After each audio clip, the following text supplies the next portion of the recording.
La paz esté con ustedes. Amigos, nuestro evangelio para el segundo domingo de Cuaresma este año es el relato de Lucas de la Transfiguración.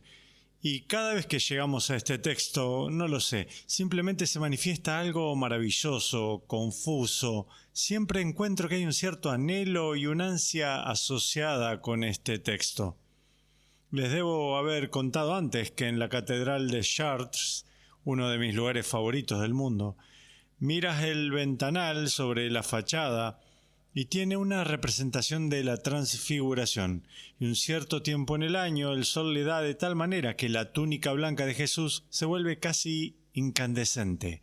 Está confeccionada y dispuesta de modo hermoso. Y eso me habla de la Transfiguración. Estos momentos en que la vida, la realidad se vuelve incandescente o transparente hacia algo más. ¿Saben a qué me refiero? Es difícil hablar sobre estas cosas, son difíciles de describir. Cuando durante el curso de tu experiencia normal vas atravesando tu día, hablando con gente, viendo las cosas a tu alrededor, y podría ser aquel atardecer particularmente precioso, podría ser aquella experiencia en la playa, la belleza de las olas, podría ser algo en una conversación en que súbitamente irrumpe una luz, como si viniera de otro mundo. Algo más allá, que hay algo más allá de este mundo. Escuchen esto, que se puede vislumbrar desde este mundo. Esa es la dinámica. Hay alguna gente que podría decir, piensen en los puritanos o dualistas. Bueno, este mundo está todo mal, todo perdido, intentemos salirnos de él, anhelo la muerte para escapar de este mundo. Otros, del otro lado, materialistas puros, dicen, no, eso es todo lo que existe, este mundo que puedo ver y medir. Está repleto de esta gente en la actualidad, la actitud cientificista en que todo lo que existe en el mundo es lo que puedo medir. No estoy hablando de ninguna de esas cosas. Estoy hablando, en nuestra experiencia ordinaria, de la gente, la naturaleza, de nuestras propias vidas. De repente, a menudo inesperadamente, lo que está más allá se vuelve evidente. La dimensión más profunda, esta luz más brillante que no se ve normalmente, pero que en ocasiones resplandece. Algunas veces los filósofos hablan de experiencias límite, refiriéndose a que has llegado a cierta altura o profundidad, podría ser un pico de alegría, podría ser un sufrimiento agudo, pero has llegado a un límite de la vida humana, y en esos límites comienzas a vislumbrar algo que se extiende más allá de ellos. Esta es una imagen que me ayudó un poco. Imaginen un pez, y por supuesto ha pasado toda su vida en el lago, bajo el agua, y el pescador lo atrapa y lo saca del agua, y por primera vez ve este mundo más allá del agua. Ve un brillo que nunca antes ha imaginado. Este espacio que fue a la vez asombroso y profundamente aterrador, inquietante. Y entonces el pez se escurre, digamos, del anzuelo y regresa al agua. ¿Entienden a dónde me dirijo? Existen momentos en la vida que son como eso, que soy elevado fuera del ordinario y siento que existe algo más, que se extiende más allá. Creo que esto tiene mucho que ver con la religión, con la espiritualidad. Piensen en Meister Eckhart, el místico medieval dominico, acuñó un término que se ha vuelto una palabra común en alemán y ahora en inglés, pero lo acuñó él. La palabra fue Durchbruch. Significa literalmente romper a través, Durchbruch, abrirse camino, irrumpir. Que el otro mundo, el mundo superior, a veces irrumpe hacia este mundo. Bueno, creo que la Biblia habla sobre esto cuando dice que Dios habla a la gente. Sí, pienso que algunos místicos verdaderamente escucharon una voz literal, pero la mayoría de las veces pienso que la voz divina es un símbolo de esta experiencia, cuando lo de más allá, lo mayor, se abre camino. Lo que adoro sobre este punto es el libro de C.S. Lewis, Sorprendido por la alegría. Y por la alegría se refiere a algo muy específico, no un sentimiento común, bueno. Alegría es este raro anhelo que experimentamos a veces en el límite de la vida, por algo que en verdad no podemos ver, pero que lo intuimos de este modo absolutamente encantador. Eso es alegría. Y creo que algunos de ustedes saben a lo que me refiero, conocen esas experiencias. Bueno, todo esto es una especie de introducción a la transfiguración. Pienso que es la historia suprema sobre este tipo de experiencias. Es el paradigma de esta clase de experiencia. Así que escuchen a Lucas ahora mientras nos conduce por su hermoso relato. Jesús se hizo acompañar de Pedro, Santiago y Juan y subió a un monte para hacer oración. Bueno, montañas, lo sabemos a partir de la Biblia y aparece también en las culturas. Son símbolo de un sitio de encuentro entre cielo y tierra, donde la tierra se eleva, el cielo como si fuera desciende y la cima de la montaña es donde se encuentran. Es entonces una gran imagen de lo que estoy hablando. Esos momentos en los que el cielo, como si fuera, irrumpe nuestra experiencia ordinaria. Ellos suben a la montaña para orar. Es muy importante. Es por esa razón que la Iglesia siempre nos anima a orar. No porque nuestra oración vaya a forzar a Dios a irrumpir, sino que la oración es una especie de estado de alerta. Cuando eres consciente de este mundo superior, entonces deseas acudir a estos sitios sagrados y quieres estar animado y alerta y despierto para ver la irrupción. Así que esa es la montaña. Dice luego, mientras Jesús oraba, su rostro cambió de aspecto y sus vestiduras se hicieron blancas y relampagueantes. El griego aquí es literalmente metamorfosis, que el meta significa más allá, morfe significa forma, fue más allá de la forma que tenía.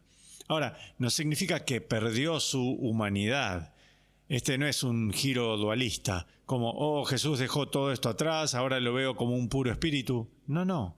Él conserva su forma humana, pero algo más, meta, más allá, algo más apareció.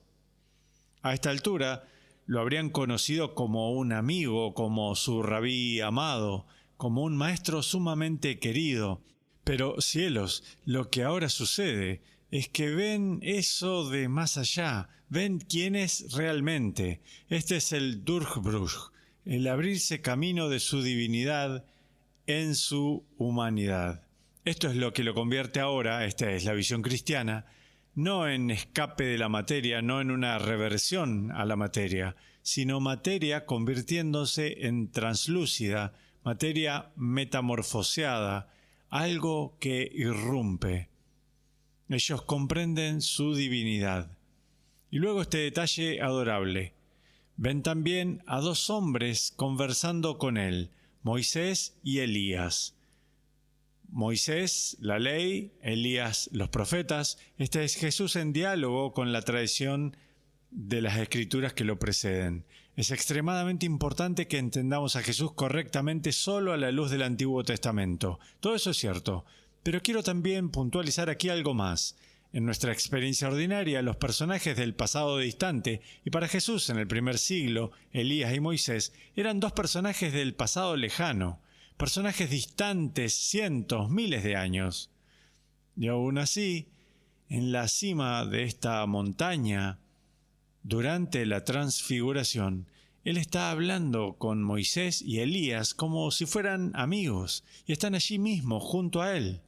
Aquí hay una verdad muy poderosa, que cuando lo de más allá irrumpe, tenemos acceso al reino eterno. Así que el mundo en el que nos desenvolvemos de ordinario es un mundo de espacio y tiempo. El tiempo transcurre momento a momento y entonces el pasado queda atrás, el futuro está allí afuera todavía. Pero la eternidad no es tiempo sin fin. Eso es como la vida de un vampiro o algo así, tiempo sin fin. La eternidad, como dice Aquino, va más allá del tiempo. Lo eterno está fuera del tiempo y por lo tanto incluye a todo el tiempo, si eso tiene sentido. Así que estoy atrapado en el tiempo ahora, en el sentido en que no puedo ir al pasado excepto a través de libros y tal vez videos del pasado. No puedo ir al futuro excepto por medio de la imaginación, anticipación. Pero cuando lo eterno irrumpe, soy elevado a un reino que incluye todo el espacio y tiempo. Puedo ser entonces un contemporáneo de alguien del pasado distante. Piensen aquí en la vida espiritual católica, en nuestras conversaciones con los santos. Dentro de un marco ordinario, los santos, sí, vivieron largo tiempo atrás y acaso no fueron gente interesante e inspiradora. Pero si experimentan el algo más, la irrupción, no son del pasado distante. Pueden estar ahora mismo en diálogo con los santos. Pueden pedir su ayuda, pueden pedir su intercesión. Así que Jesús habla con Moisés y Elías. ¿Acaso no es también maravilloso que en la misa nos rodeamos expresamente en nuestras iglesias con imágenes de los santos y los ángeles? Por supuesto, porque ese es el lugar de la irrupción, donde aparece lo de más allá. Adoro este detalle. Lucas menciona que Pedro y sus compañeros estaban rendidos de sueño, en cierto momento, pero ahora despertándose.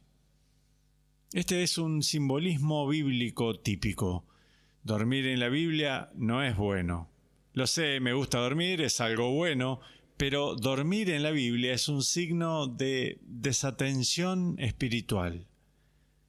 Piensen en los discípulos durmiendo en el huerto de Getsemaní, cuando Jesús está intentando orar y dice, ¿no pudieron permanecer despiertos conmigo por 1 hora? Pablo dice, despierta tú que duermes, levántate de entre los muertos y Cristo será tu luz. Estaban dormidos. Vean, esa es la condición de la mayoría de nosotros, la mayoría del tiempo. Esto es, estamos viviendo tan meticulosamente en este mundo de experiencia ordinaria que estamos dormidos. No somos conscientes de lo más alto, de lo de más allá, de lo más grande. Permanecemos ajenos a ello. Es como si estuviéramos inconscientes, no sabemos nada de ello. Pero cuando irrumpe lo que está más allá en nuestras vidas, ahora nos despertamos. Estamos conscientes de ello. Y de nuevo, eso es la oración.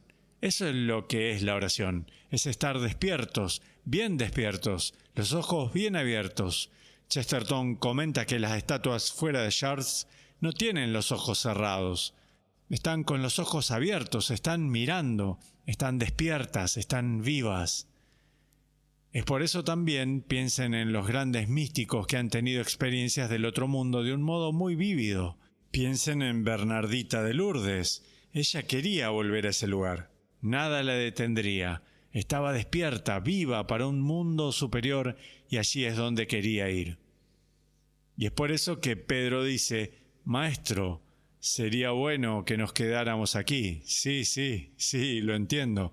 Cuando sientes ese mundo superior, es eso, lo quieres. Pero ahora esta es la cuestión, y cerraré con esto. Y lo sé, lo entiendo. Pedro quiere quedarse en esa montaña todo el tiempo. Bernardita quería quedarse en la gruta de Lourdes, por supuesto lo quería, por supuesto. Y algún día en lo alto, en el cielo, estaremos con los ángeles y santos y podremos quedarnos allí todo el tiempo, bien despiertos. Pero en la misteriosa providencia de Dios, en esta vida, vislumbramos este reino más alto.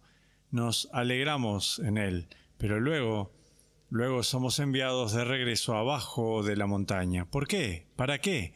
Para que nosotros también podamos estar radiantes con esta experiencia y compartirla con todos los que conocemos.